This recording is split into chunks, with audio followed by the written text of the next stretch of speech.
Happy birthday Tarika. Thank you Shreya. Thank you. Many happy returns of the day. Thank you Siddharth. बहुत खूबसूरत फूल है। श्रेया की choice है।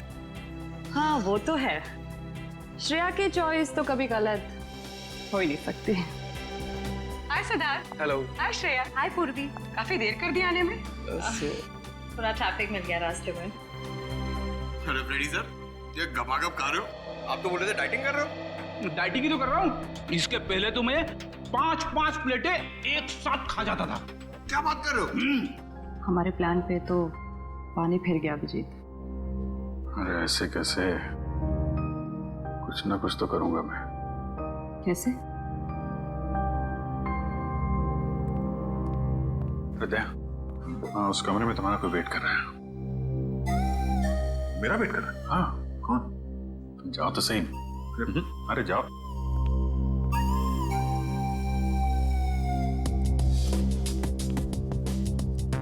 हे सिद्धार्थ, वो तुम्हें मेरी जासूसी नॉवेल्स की कलेक्शन देखनी थी ना?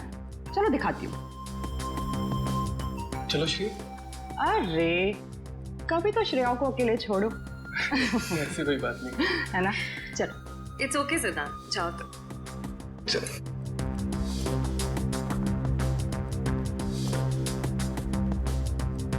अरे श्रेया तुम यहाँ, वहाँ कमरे में कोई तुम्हारा वेट कर रहा है।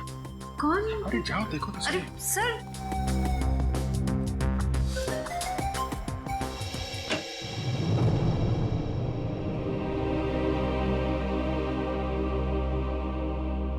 श्रेया, अच्छा किया तुम सिद्धार्थ को अपने साथ यहाँ ले आई। I am very sorry. उस दिन मैंने आपके साथ बहुत बुरा बिहेव किया था।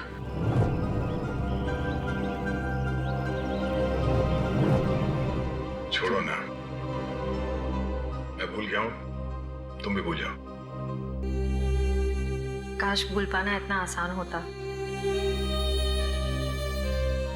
जिंदगी कितनी सिंपल हो जाती है। श्रेया, ये यादें ही तो है जो उदास दिलों को जिंदगी जीने का हौसला देती है। अगर यादें ही ना हो तो जिंदगी कितनी बोरिंग हो जाएगी। तो क्या तुमने सिद्धार्थ से शादी करने का फैसला कर लिया? मेरा दिल कुछ और कह रहा है, दिमाग कुछ और। मैं जानता हूँ श्रेया, हमारे काम में हम दिल की नहीं दिमाग की सोचते हैं। मगर एक बार सीआईडी ऑफिसर ने एक आम लड़की की तरह सोचो। दिल का इस्तेमाल करो, उसकी आवाज सुनो। मेरे दिल में तो एक ही इंसान का नाम गूंजता रहता है, और वो नाम है श्रेया। सिद्धार्थ। सिद्धार्थ प्लीज, सिद्धार्थ मेरी बात तो सुनो प्लीज। अब सुनने को बाकी क्या रह गया? पूरी हकीकत मैंने अपनी आंखों से देख ली है। तुम दया से प्यार करती हो ना?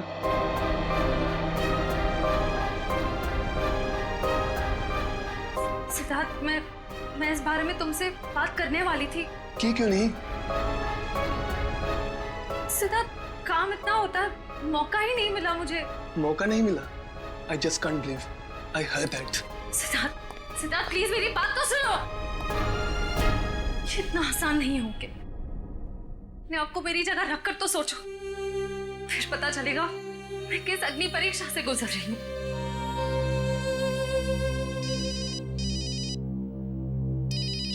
हेलो, कौन?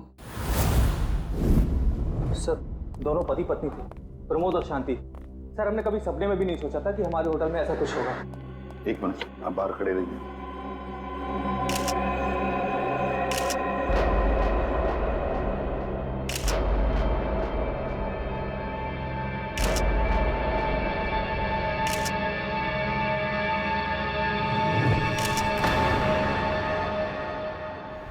माय गॉड, दोनों की लाशें ऐसी इस अवस्था में। सर इतने सारे केस सॉल्व किए, लेकिन इस तरह का केस कभी नहीं देखा। सर लगता है ये दोनों खूनी से विनती कर रहे थे कि वो इन्हें छोड़ दे, मगर खूनी ने जरा भी दया नहीं दिखाई। नहीं फ्रेडी, लगता है खूनी ने पहले इन दोनों को मारा और फिर यहाँ लाकर बिठा दिया, हाथ पैर बांध दिए। जिस तरह से इन दोनों को बिठाया कुर्सी में, लगता है खूनी हमसे कुछ कहना चाहता है। ये देखो, कम से कम 6-7 वार तो किए इस बेचारी पर। ऐसे इतनी बेरहमी से मारा है जैसे ये खूनी कोई सिर फिरा हो या फिर बदले की आग में ये सब किया है उसने।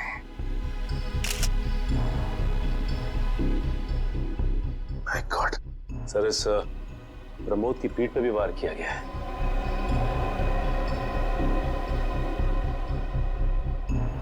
क्या हुआ? सर, इसकी सांसें चल रही है, जिंदा ही। प्रमोद जिंदा है? तो जल्दी से इसे हॉस्पिटल ले जाओ, इसका जिंदा रहना बहुत जरूरी है। संभाल के। चलो। आजा।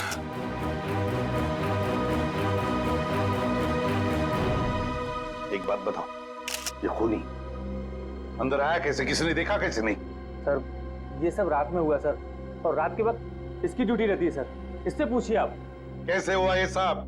सर, कुछ देर के लिए मेरी आंख लग गई थी रिसेप्शन डेस्क के ऊपर। तुम्हें शर्म नहीं आती ये कहते हुए कि तुम्हारी आंख लगी थी ड्यूटी पर? Sorry sir. एक बात बताओ, ये दोनों प्रमोद और शांति कब से रह रहे तुम्हारी होटल में? सर, पिछले 6 दिनों से रह रहे थे और आगे भी 1 महीने रहने का प्लान था सर। क्यों, कुछ बताया इन्होंने? सर, प्रमोद जी की नई नौकरी लगी थी, नासिक से इस शहर में नए आए थे, उन्हें अपना घर नहीं मिला, इसीलिए होटल में रह रहे थे सर। ठीक है, जाओ। वंश, प्रमोद और शांति, इन दोनों की पूरी जानकारी चाहिए मुझे।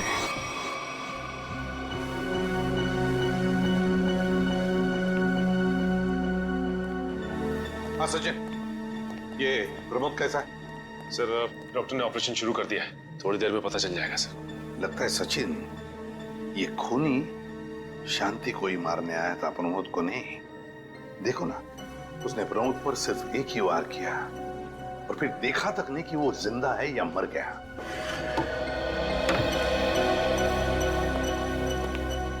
डॉक्टर साहब, कैसा है प्रमोद? हमने प्रमोद को बचा तो लिया है, मगर मगर क्या?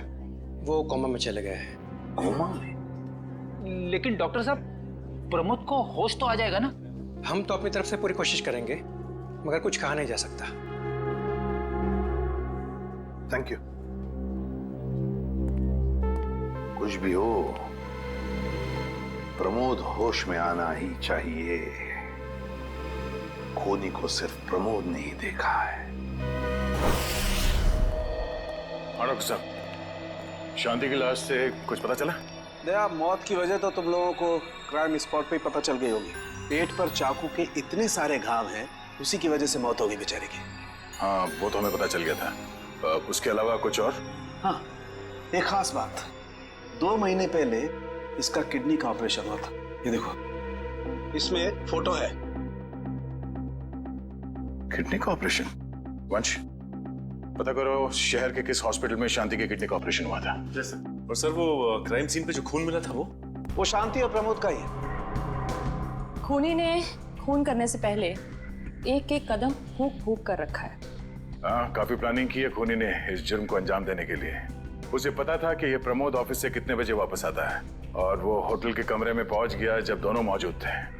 पर सर, अगर उसका मकसद शांति को ही मारना था तो वो तो प्रमोद के आने से पहले ही जुर्म को अंजाम देकर वहां से फरार हो सकता था। हाँ, ये बात तो है। मुझे लगता है खूनी ने प्रमोद के ऊपर सिर्फ एक ही बार वार किया, और वो इसलिए क्योंकि वो चाहता था कि वो कोमा में पहुंच जाए और जिंदा लाश बन जाए। सर, लगता है ये खूनी कोई एक्सपर्ट है जो अच्छी तरह से जानता था कि वार कहाँ पे करना है। सर, वो एक्सपर्ट नहीं, मुझे तो सरफिरा लगता है। वरना मारने के बाद इन्हें प्रार्थना की पोजीशन में क्यों बैठा था? कोई तो गहरा कारण है सबके पीछे जो इस खूनी के अतीत से जुड़ा हुआ है। क्या प्रमोद की बीवी का खून हो गया और प्रमोद कोमा में है? जी हाँ। खैर, अब ये बताइए कि पिछले कुछ दिनों से प्रमोद का स्वभाव कैसा था? क्या वो डरा डरा रहता था या कुछ और अजीब बात? नहीं, ऐसा तो कुछ नहीं था। पर हाँ सर, मैंने उनको काम में बहुत सारी गलतियां करते देखा। साफ साफ बताइए, प्रमोद किस तरह की गलतियां कर रहा था? बेसिक अकाउंटिंग की गलतियां। मुझे तो हैरानी हो रही थी कि इतने काबिल और इतने क्वालिफाइड इंसान ऐसे बच्चों वाली गलतियां कैसे कर सकता है कोई। वो तो अच्छा हुआ कि मैंने उनकी गलती देख ली, वरना पूरी अकाउंट शीट खराब हो जाती। सर, मुझे तो लगता है उन्हें काम आता ही नहीं था। ऐसा कैसे हो सकता है? वो जिस कंपनी से आए थे वो तो बहुत बड़ी कंपनी थी, और कोई भी बड़ी कंपनी किसी ऐसे आदमी को अपने यहाँ नौकरी पर क्यों रखेगी जिसे उसका काम ही नहीं आता हो।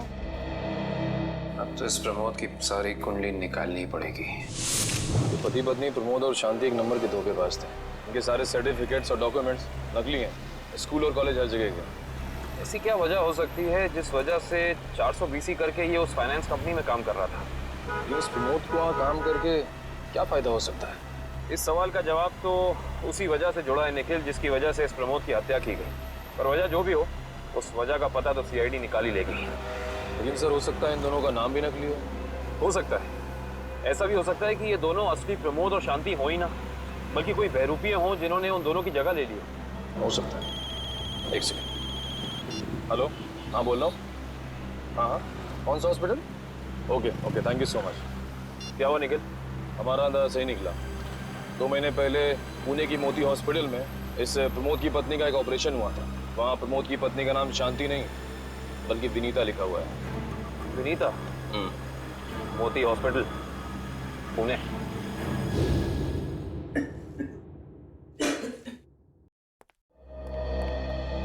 एक्सक्यूज मी, एक वक्त पे सिर्फ एक ही मरीज अंदर आएगा? हम लोग CID से। CID? मगर यहाँ मुजरिम कौन है? इसी की तलाश है हमें। एक्चुअली आपके हॉस्पिटल में 2 महीने पहले एक ऑपरेशन हुआ था, उसी के बारे में कुछ जानकारी चाहिए हमें। किसका ऑपरेशन? ये दोनों आपकी हॉस्पिटल में आए थे? ये तो मिसेस विनीता कुमार हैं। हाँ, मिसेस विनीता कुमार। और ये इनके पति, इनकी मौत हो गई? जी हाँ, विनीता कुमार का खून हो चुका है और उनके पति प्रमोद अब कोमा में है। डॉक्टर, ये बताइए कि मिसेस विनीता कुमार ने किडनी का ऑपरेशन कराया था ना? जी हाँ। हम उसके मेडिकल रिपोर्ट्स देख सकते हैं? यहाँ पे तो पति का नाम त्रिलोक कुमार लिखा है। मतलब त्रिलोक बन गया प्रमोद और विनीता बन गई शांति। इस पेपर में उनके घर का एड्रेस लिखा हुआ है। चल के पता करें, शायद कुछ पता चल जाए। नहीं निखिल, कोई फायदा नहीं होगा। इनकी पहचानों की तरह इनका एड्रेस भी नकली होगा, देखना। हाँ, हमने इन्हें ऑपरेशन के कुछ रिपोर्ट्स कोरियर की थी, मगर वो कोरियर वापस आ गए थे। डॉक्टर, ये बताइए कि इन्होंने ऑपरेशन का पेमेंट कैश में की थी या चेक से या किसी कार्ड से? इंश्योरेंस के जरिए। इंश्योरेंस? उस इंश्योरेंस कंपनी के कोई कागजात, कोई डॉक्यूमेंट्स हैं आपके पास? हाँ, इसी फाइल में होंगे। गुड।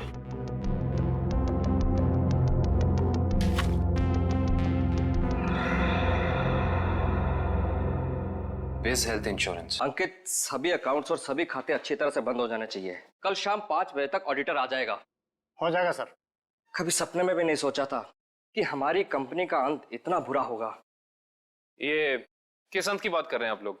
जरा विस्तार से समझाइए। अगर आप अपने पैसे वापस लेने आए हैं तो भूल जाइए, क्योंकि जब तक अदालत अपना फैसला नहीं सुना देती तब तक हम किसी के रुपए वापस नहीं कर पाएंगे। पैसे वापस लेने नहीं, इंसाफ करने आए हैं हम लोग। CID से। ओह, तो हमारी शिकायत CID वालों तक भी पहुंच गई है। शिकायत? ऐसा क्या कर दिया आपकी इस कंपनी ने? हमारी कंपनी ने नहीं, उस त्रिलोक ने आसमान की तरफ प्रगति करती हुई हमारी कंपनी के नाम को रातों रात मिट्टी में मिला दिया और हमें दिवालिया कर दिया उसने। त्रिलोक? एक सेकंड, आप इस त्रिलोक की बात तो नहीं कर रहे? हाँ, यही तो है वो। पर इसे क्या हुआ? किसी ने इसकी जान लेने की कोशिश की है। फिलहाल ये कोमा में। ये तो होना ही था, इतने लोगों को जो धोखा दिया इसने। किस धोखे की बात कर रहे हैं? हमारी कंपनी के क्लाइंट्स को झूठे सपने दिखाकर कहा कि सबके पैसे एक ही महीने में 2 गुना कर दूंगा, पर सबके पैसे बटोरकर 9 तो 11 हो गया वो। और क्लाइंट हमारी कंपनी से पैसे वापस मांग रहे हैं। बैंकक्रप्ट हो गया। इतने सालों से कंपनी की बनी बनाई इज्जत मिट्टी में मिल गई। खोए हुए पैसे और खोई हुई इज्जत तो फिर से कमाई जा सकती है, पर खोई हुई जान तो वापस नहीं आ सकती ना। क्या त्रिलोक ने किसी की जान भी ली है? हाँ, हमारी कंपनी के CEO अनुज जी, जो कि सदमे को बर्दाश्त नहीं कर पाए और दिल का दौरा पड़ने से उनकी मौत हो गई। कहीं ये सारा हमला अनुज जी का कोई करीबी तो नहीं कर रहा है? अनुज जी की मौत का बदला लेने के लिए? हो सकता है। अनुज जी के परिवार में कौन कौन है? उनकी पत्नी सुधा, जो कि अभी सदमे में है, और उनका बेटा विक्की।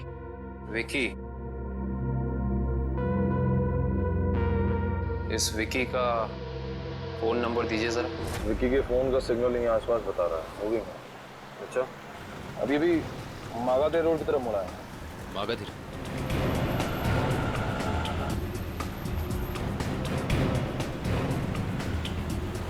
देखो सिग्नल कुछ पता चला?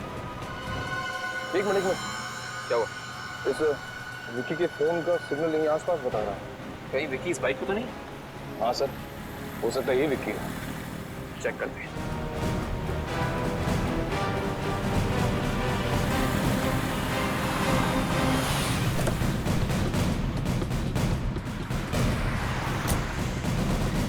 सुनो भाई साहब, तुम ही विक्की हो? हाँ, और ये क्या बदतमीजी है? तुम लोग मेरा नाम कैसे जानते हो? तुम्हारा नाम और तुम्हारे सारे कारनामों के बारे में जानते हैं हम। सीआईडी। सीआईडी? इस शहर में क्या कर रहा है? हाँ? कुछ काम था और तुम लोग मेरा पीछा क्यों कर रहे हो? बकवास बंद कर। दो खून करके भाग रहा हो, कह रहा है सीआईडी पीछा क्यों कर रही है?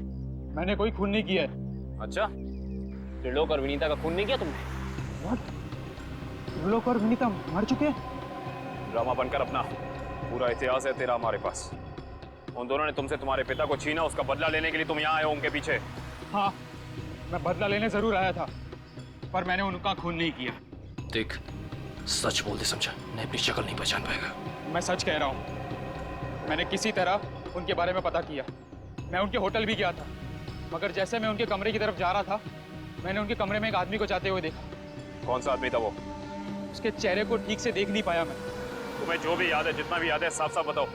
कद लगभग 6 फीट, ओवरकोट पहना हुआ था उसने, और उसके बाल लंबे थे यहाँ तक। हाँ, और उसने एलिगेटर शूज पहने हुए थे। Alligator shoes? हेलो, एक और खून?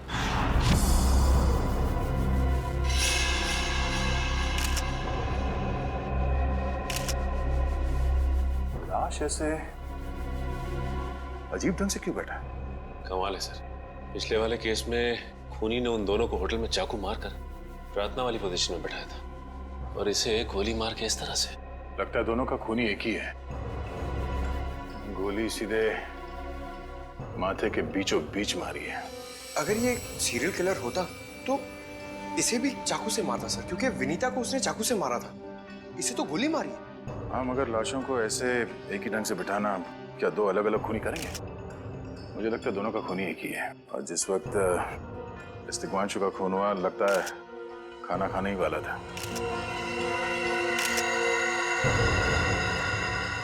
तो यहाँ पे दूसरी प्लेट भी पड़ी है, कहीं ऐसा तो नहीं कि ये तिग्मांशु की बीवी के लिए थी?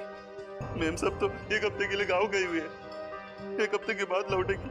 तो क्या घर में कोई और आदमी था जिसके लिए तिग्मांशु ने एक और प्लेट में खाना डाला? नहीं साहब।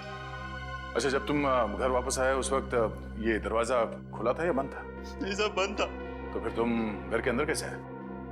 साहब ने एक चाबी मेरे पास भी दे रखी है। जो कोई भी था, ऐसा लगता है कि तिग्मांशु उस आदमी को जानता था।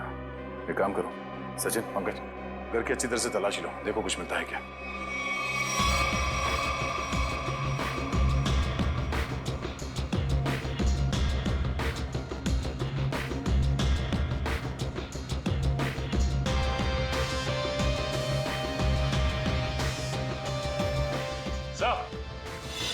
हाँ सचिन, सचिन, ये देखिए सर, यहाँ से शीशा निकाला गया है, चिटकनी खोली गई है, और यहाँ से बाहर जाने का रास्ता भी है। मतलब कोई अंदर यहाँ इस खिड़की से आया था? लेकिन इस घर में तो सेफ्टी अलार्म भी है सर। अगर यहाँ से कोई अंदर आया है तो सेफ्टी अलार्म बजना चाहिए था, और सिक्योरिटी गार्ड को भी अंदर आना चाहिए था। अब इसका जवाब तो सिक्योरिटी गार्ड ही देगा।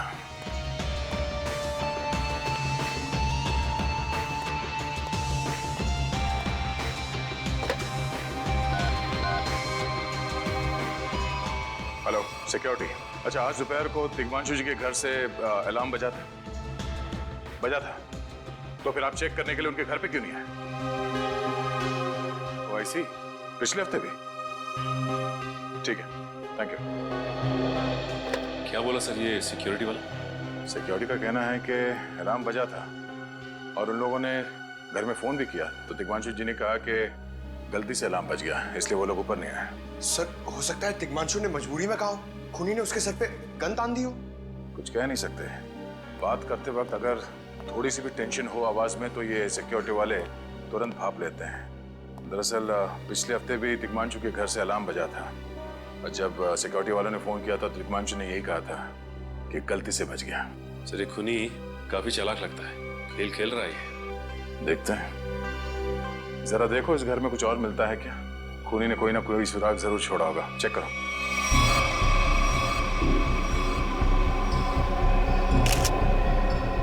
सर एक मिनट सर।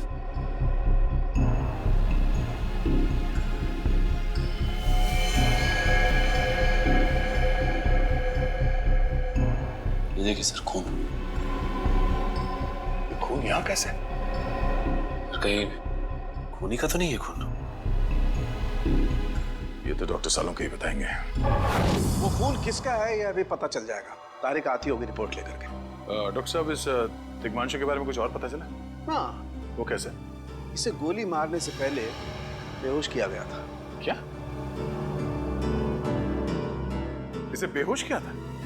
इसके खून में मुझे एक खास किस्म की दवाई के अंश मिले जो अक्सर इंसान को बेहोश करने के लिए दी जाती है, और वो दवाई इसे इंजेक्शन के जरिए दी गई थी। ये देखो। सर बहुत ही अजीब बात है। अगर खूनी इसे मारना चाहता था तो सीधा गोली मारकर इसका काम तमाम कर सकता था। फिर ये जहर की दवाई क्यों दी होगी?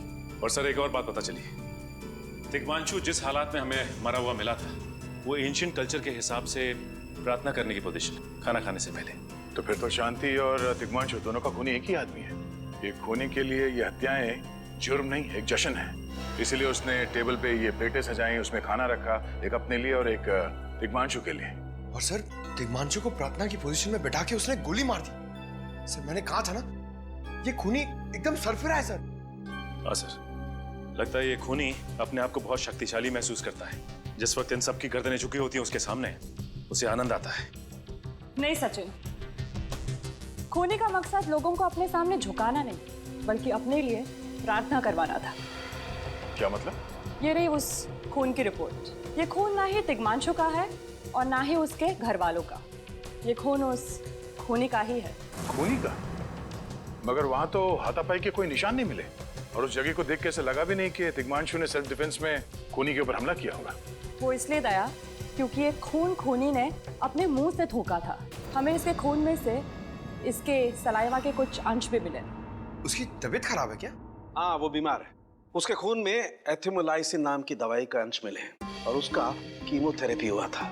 इसका मतलब उसे कैंसर है, ब्रेन का कैंसर, लास्ट स्टेज का ब्रेन कैंसर। इसीलिए वो लोगों से अपने लिए प्रार्थना करवा रहा है ताकि उसकी बीमारी ठीक हो जाए। हमारे क्रिमिनल डेटाबेस में चेक करो, पता करो ये कोई पुराना पापी तो नहीं है। नहीं सर, उस खूनी का हमारे क्रिमिनल डेटाबेस में कोई रिकॉर्ड नहीं है। कोई इतिहास नहीं है? नहीं सर। सर तिग्मांशु की पूरी कुंडली निकाल के लाओ सर। प्रमोद की तरह इसकी पहचान भी नकली है। What? हाँ सर, ये देखिए, उसका असली नाम राकेश है और जिस तरह प्रमोद को चासू बीसी की आदत थी, ठीक उसी तरह राकेश भी भोली भाली लड़कियों को फंसाता था शादी के झांसे में। कई लड़कियों ने आत्महत्या की है इस तिग्मांशु और राकेश के चक्कर में।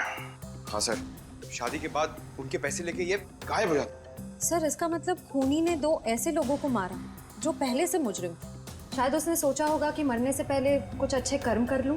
नहीं श्रेया, जरूर कोई रिश्ता रहा होगा उसका इन दोनों अपराधियों के साथ। पता करो इन दोनों अपराधियों का केस किस पुलिस स्टेशन में फाइल किया गया था?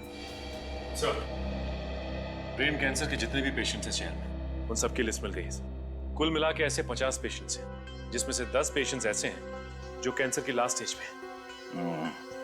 उनमें से 4 औरतें हैं, बचे 6। हाँ सर, और इन 6 में से 4 ऐसे हैं जो 70 साल से ऊपर के बुजुर्ग हैं। अब बचे 2, ये उदय और भानु। तुम इन दोनों से मिले? हाँ सर, ये उदय 6 महीने से हॉस्पिटल में है। और भानु? भानु सर 1 महीने से हैदराबाद में। ये कैसे हो सकता है सचिन?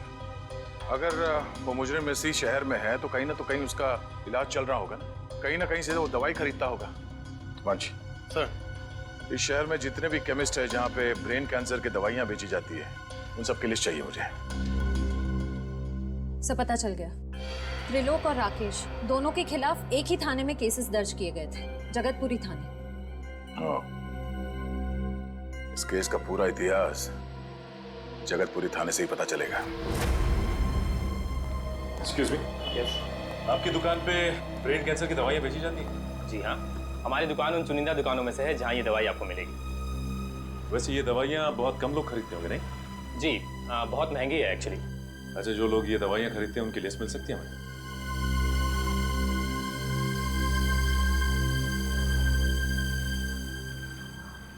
ये रही वो लिस्ट।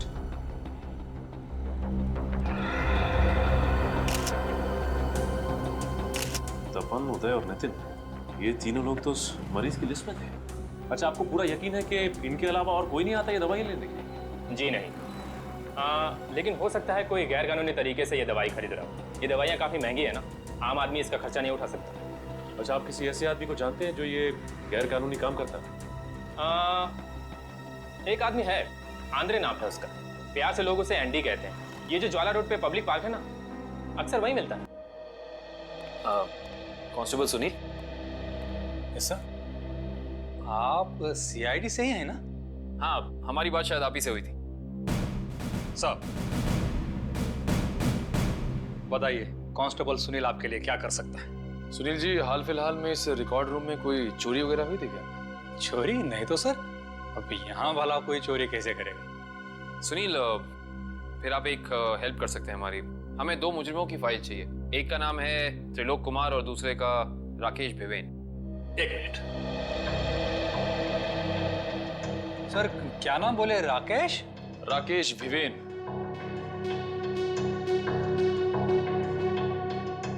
कमाल है, इसकी फाइल तो है नहीं यहाँ। अच्छा, वो दूसरा नाम क्या बोले? त्रिलोक? त्रिलोक कुमार। इसकी भी नहीं है? दोनों की फाइल्स नहीं। हाँ सर, लेकिन यहाँ पर चोरी की तो कोई घटना नहीं घटी।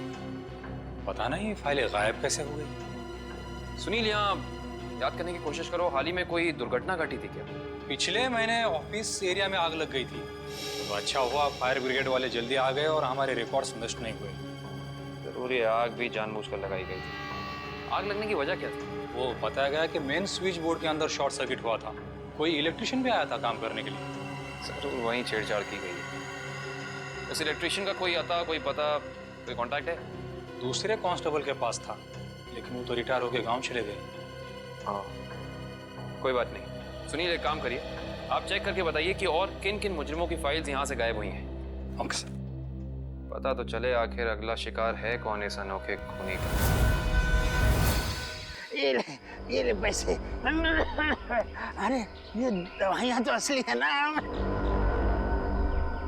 अरे अंकल जी, ये जो शक की बीमारी है ना, कैंसर से भी ज्यादा खतरनाक है। अगर आपको यकीन नहीं है कि ये दवाई असली है या नहीं, तो खुद जाकर दुकान से क्यों नहीं खरीद लेते?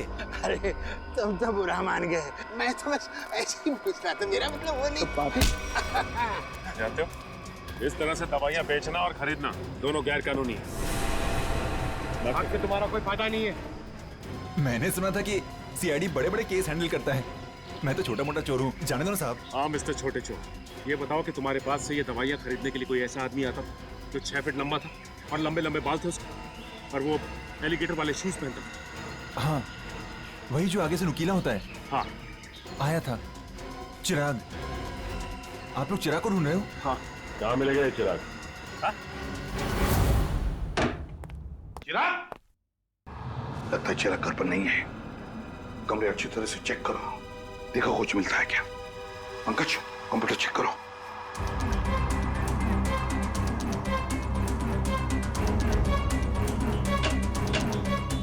सर, ये देखिए, पूरी अलमारी गन्स और चाकू से भर रखी इस चिराग ने। My God.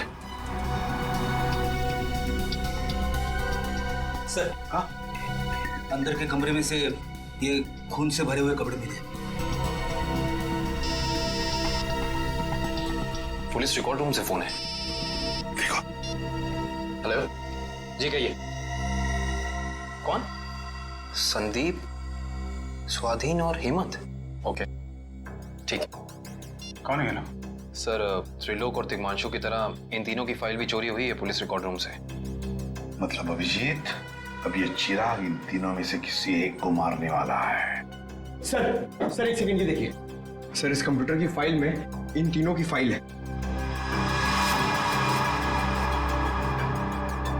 सर ये तीनों भाई हैं और बदमाश भी हैं और इन्होंने 3 खून किए हुए हैं सर। सर यहाँ पे 2 एड्रेस है, एक चीकूवाड़ी और एक चारकोप। चारकोप और चीकूवाड़ी। एक काम करते हैं अभिजीत, हम दोनों चीकूवाड़ी चलते हैं और तुम लोग तीनों भी चारकोप चले जाओ। Yes sir. हाँ सर।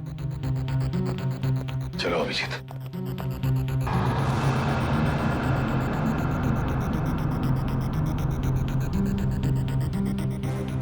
क्या हुआ सर? अभिजीत ये पेन, ये मेरा पेन है अभिजीत। आपका पेन? यहाँ पे कैसे सर? ये पेन मैंने जग्गा को दिया था, जग्गा को। जग्गा सर? वो आपका खबरी? हाँ अभिजीत मेरा खबरी। मगर जग्गा तो मर चुका है सर। हाँ अभिजीत तो मर चुका है, लेकिन जिस खून में तलाशी करने में मदद की थी जग्गा ने हमारी, उस वक्त वो खून भी इसी तरह हो रहे जैसे आज हो रहे हैं। खून करने के बाद लोगों को प्रार्थना की पोजीशन में रखा जाता है। चलते हैं सर। नहीं अभिजीत, क्योंकि अभिजीत जिस तरह से वो खून किए जा रहा है, लगता है मुझे संदेशा भेज रहा है, मुझे मिलना चाहता है अकेले में।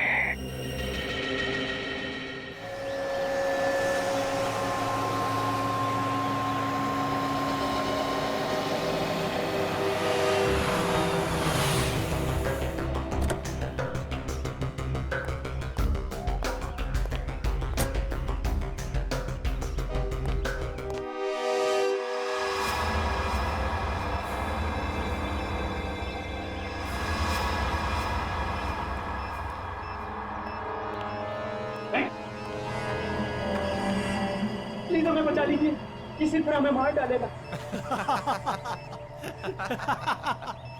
घबराओ मत, मैं इसे भी प्रद्युम्न हूं, कुछ नहीं होने दूंगा तुम्हें। इनकी बातों को ज्यादा सीरियसली मत लेना, इन्हें तो झूठे वादे करने की आदत है, और इतनी बड़ी बड़ी बातें करने से पहले एसीपी जरा मेरा इंतजाम तो देख लो। बस रिमोट के इस बटन को दबाना है और ये तीनों हमेशा के लिए बूम धरती से गायब। क्यों कर रहे हो तुम ये? क्या गलत कर रहा हूँ? हाँ बोलो। पर ये तीनों तो वैसे भी कानून से भागे हुए अपराधी है ना, तो इन्हें मारकर क्या गलत कर रहा हूँ मैं? इन्हें सजा देने का हक तुम्हारा नहीं, सिर्फ कानून का हक ही है। बस यही तो प्रॉब्लम है, जब तक तुम कानून में हो कुछ नहीं हो सकता। क्या क्या चाहते हो तुम मुझसे? पहले अपनी एक गन मुझे दो। एसीपी मुझे अपनी गन दो, वरना मैं ये रिमोट दबा दूंगा। एसीपी मैं 3 तक गिनूंगा। 1 2 3। नहीं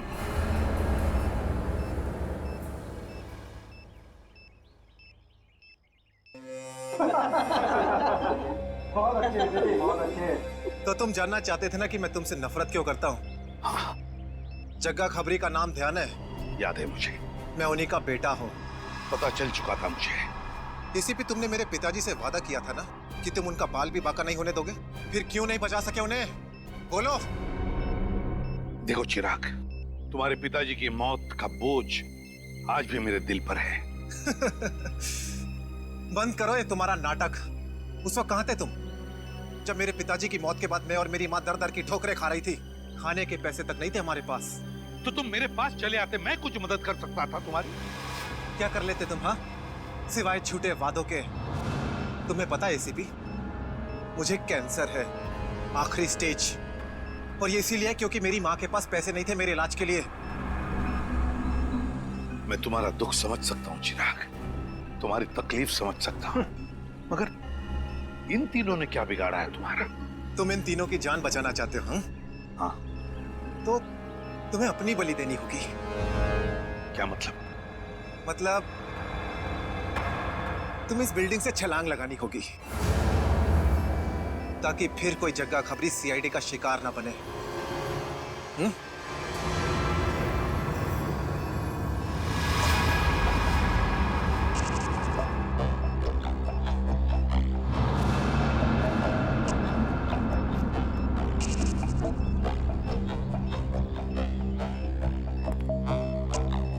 ठीक है, मंजूर है।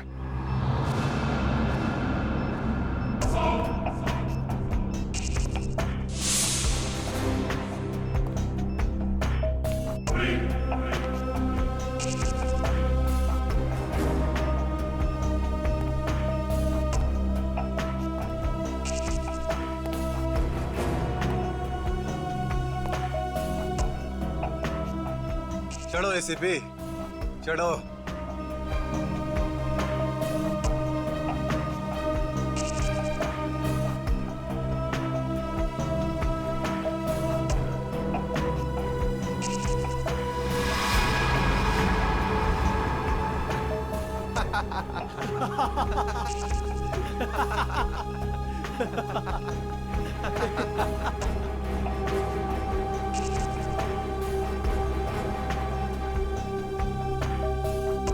ऊपर जाकर मेरे पिताजी से माफी जरूर मांग लेना।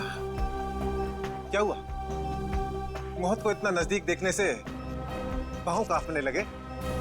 एसीपी आज तक अपनी मौत को अपनी हथेली पर लेकर ही चला है, समझे? मौत से कभी डरा नहीं है वो।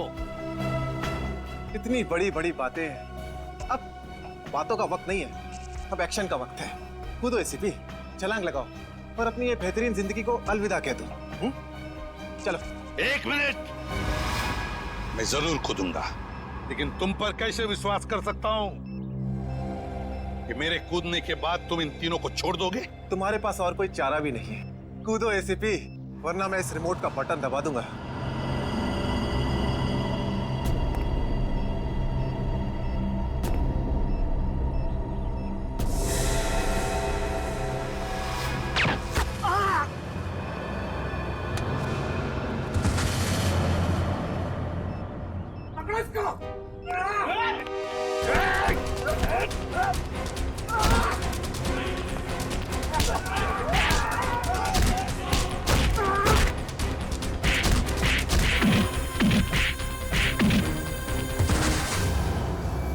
बस मिस्टर चिराग, बहुत चला लिया न्याय की अदालत। सीआईडी का काम सीआईडी को सौंप दो। फ्रेडी, पंकज, उन तीनों के शरीर से बॉम्ब हटा दो संभाल के। और तुम मेरे दोस्त, मेरा कबरी जग्गा के बेटे लगते ही नहीं। उस बेचारे ने तो अपनी जान कुर्बान की हमारी मदद करने में, कानून की मदद करने में, मगर तुम, लानत है तुम पर, जैसे घटिया काम करने निकले थे। 2 खून किए तुमने। तुम्हें तो शायद फांसी ही होगी, फांसी।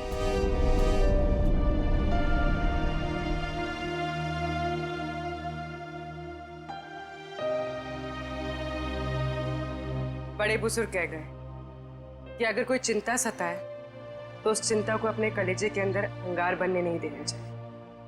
कलेजा चल जाता है। मुझे कोई चिंता नहीं सता रही है। In fact I think I am the luckiest girl in the world right now. CID में सब मेरे काम से खुश हैं। मेरे पास तुम दोनों जैसे दोस्त हैं। मेरी शादी होने वाली है। एक लड़की को और क्या चाहिए होता है?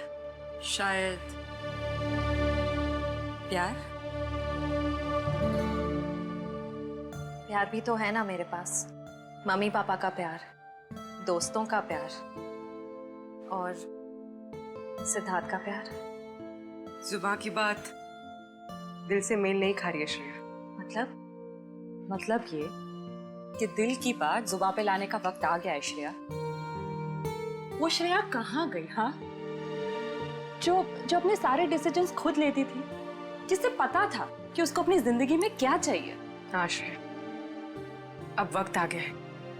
तुम्हें किसी एक को चुनना ही होगा, और अगर तुमने एक स्ट्रॉन्ग डिसीजन नहीं लिया ना, तो उसका असर तुम्हारी जिंदगी पर नहीं, बाकी 2 जिंदगियों पर भी पड़ेगा। मैं क्या डिसीजन लूं? किसे चुनूं? उस इंसान को जिसे मैं बहुत प्यार करती हूं, पर उन्होंने कभी अपने प्यार का इजहार नहीं किया, या शायद वो मुझसे प्यार करते ही नहीं, या फिर उस इंसान को जो मुझसे बहुत प्यार करता है, मुझे पलकों पर बैठा कर रखता है। मगर यहाँ पे इम्पोर्टेंट सवाल ये है कि तुम किससे प्यार करती हो? नहीं तारिका, यहाँ ये बात इम्पोर्टेंट है कि अब मैं पीछे नहीं हट सकती। मेरे किसी भी डिसीजन से ना सिर्फ सिद्धार्थ को, बल्कि उसकी और मेरी फैमिली को बहुत दुख होगा। बच्चों जैसी बातें मत करो श्रेया। हर माँ बाप चाहते हैं कि उनके बच्चे को जिंदगी की हर खुशी मिले। तुम सिद्धार्थ के साथ खुश नहीं रह पाई तो क्या अंकल आंटी खुश रह पाएंगे? और अगर तुम खुश नहीं रही तो क्या सिद्धार्थ खुश रह पाएगा? तुम्हारा एक कदम श्रेया बहुत सारी जिंदगियों को अफेक्ट करेगा। तुम बस दिल से काम लो। देखो, दिल हमेशा सही रास्ता दिखाता है। ठीक है, अब से मैं अपने दिल की बात सुनूंगी। अगर मैं किसी भी कदम पर कमजोर पड़ जाऊं तो तुम दोनों को मुझे सही रास्ता दिखाना होगा। हाँ, लेकिन एक शर्त पे। कैसी शर्त? तुझे आइसक्रीम खिलानी पड़ेगी। Of course.